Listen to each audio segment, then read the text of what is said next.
So I'm joined by Emmanuel Routier from Orange. Emmanuel, nice to see you. Nice to see you too. Now, as part of Orange's new strategic plan, the M2M IoT area has been committed to generating revenues of some 600 million over the next few years. Tell me about how you're going to meet that target. Okay, so basically this 600 million target is based off two major elements. So one is more on the B2C side, and one is more on the B2B part. And so I'm going to be addressing more the B2B part as I'm part of Orange Business Services. So within that B2B part, you have two dimensions. One is about the core, I would say, usual business for an operator like us, which is the connectivity, which is a significant part of this 300 then. And then you have the services part, which is all the services part we can put around, like end-to-end services in B2B.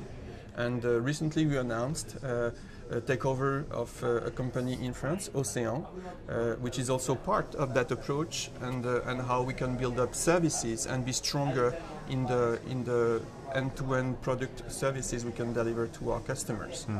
So let's talk a bit more about ASEAN then. I know you're very excited about that acquisition. Tell us exactly what that company does. I know it's in sort of the fleet management space, but also I know you want to kind of move that on and go to other verticals as well. So tell us a little bit more about the company. So basically, indeed, initially ASEAN is a French company, which is working on fleet management services.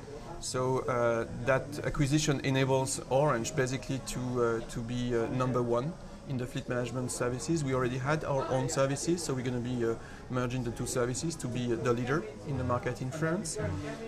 Second, also it gives us robust and industrial platforms for product into these end-to-end services, and enabling us to have the initial bricks to go towards other verticals potentially. And also to go beyond, I would say, the French area, but to go internationally. So what are some of the challenges with moving beyond France and attacking some of those other areas? I know you're part of one of the global M2M alliances. Is that the approach, is that the key part of it? So on that challenges, and especially to reach that target of 300 million, because we talk about B2B, there's indeed the connectivity part, which is a significant part. And so the challenge is delivering a service which is not only in France but in all the different regions, and that's what we do already.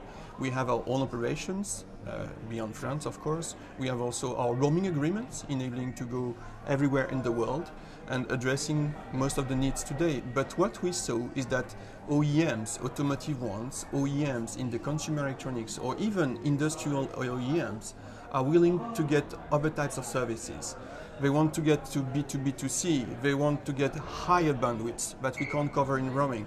There are some regulatory hindrances that we see which do not enable us to deliver roaming services in those global locations. Basically, to respond to that needs, we put in place a multi-domestic solution with our GMA partners. This multi-domestic solution is one platform which is common to all those different partners, and which basically also provide one SIM which can be used into the manufacturing plant of those OEMs. And this SIM is then, for example, an Orange SIM and tested on site, and then when it's shipped and with the machine to Germany, it will become a Deutsche Telekom SIM. And that's the kind of multi-domestic solution where all the different parties are involved. We can't do that on our own. We need partners, and that's one of the key elements also, which is part of the 300 millions of the target we have in B2B. Okay. Emmanuel, thank you very much. You're welcome.